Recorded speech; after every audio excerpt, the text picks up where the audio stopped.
Shah Iran हर दूसरे माह पाकिस्तान का दौरा करते थे और पाकिस्तान की तरक्की को हैरत से देखते थे। फलस्तीन के लिए पहली आलमी आवाज भी हमने उठाई थी। शाम, उर्दन और मिस्र की सिफारतकारी, आजादी और बहाली में भी पाकिस्तान का अहम किरदार था। सऊदी अरब में 1970 तक पाकिस्तान से ज़कात जाती थी और सऊदी शहरी खाना काबा में पाकिस्तानियों के रिज्क में इजाफे के लिए दुआएं किया करते थे। यूएई की तरक्की में भी पाकिस्तान का अहम किरदार था। दुनिया की चौथी बेहतरीन एयरलाइन यानी एमिरेट्स का कोड EK है और इसका K कराची है। ये एयरलाइन कराची से स्टार्ट हुई थी। हमने इन्हें जहाज भी दिया था और अमला भी, लिहाजा ये आज भी अमारात कराची है। माल्टा के बच्चों के सिलेबस में PIA का पूरा एक बाब है। सिंगापुर एयरलाइन और पोर्ट दोनों पाकिस्तानियों ने बनाई। इंडोनेशिया और मलेशिया की अशराफिया के बच्चे पाकिस्तान में पढ़ते थे।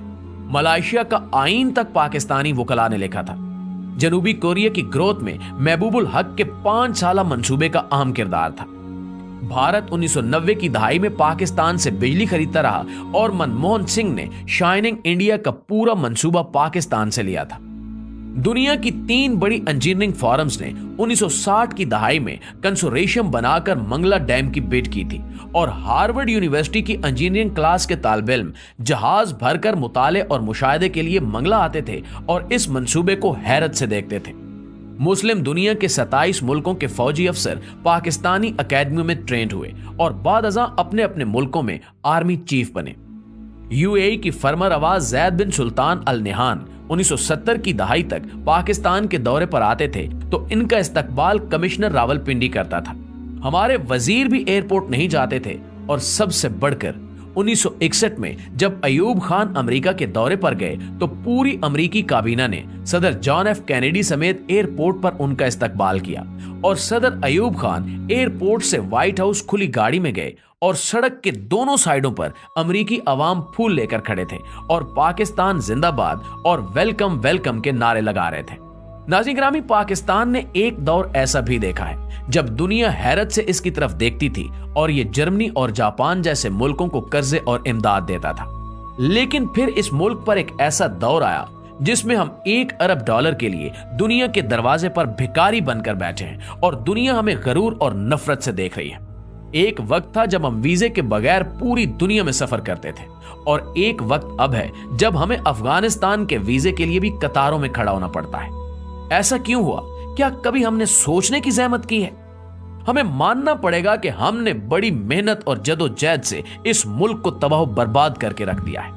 मगर सवाल फिर भी वही है कि क्या हमारे पास वापसी की कोई गुंजाइश है? तो जी हां, अभी भी वक्त हाथ से नहीं निकला। हम ताहाल एक कौम है और हमारा जोग्राफिया भी बहाल है। लिहाजा हम आज अगर नींद से जाग उठे, हम आज अपने हाल पर रहम करें तो हम 10 से 20 वर्षों में दोबारा उस लेवल पर आ सकते हैं जिस पर हम दूसरे मुल्कों को इमदाद और कर्जे दें। लेकिन इसके लिए हमें चंद बड़े फैसले करना होंगे। कोई भी सियासतदान 2 या हद 3 से ज्यादा मुद्दत तक वजीर आजम ना रह सके और मुल्क को बिजनेस फ्रेंडली बनाया जाए। कोई भी शहरी या गैर मुल्की मुल्क में कंपनी खोल सके और कारोबार कर सके और हुकूमत उसे 5 साल तक टैक्स की रियायत दे। हम फौरी तौर पर आबादी कंट्रोल करें और 30 साल की उम्र तक तमाम लोगों को हुनरमंद भी बनाएं।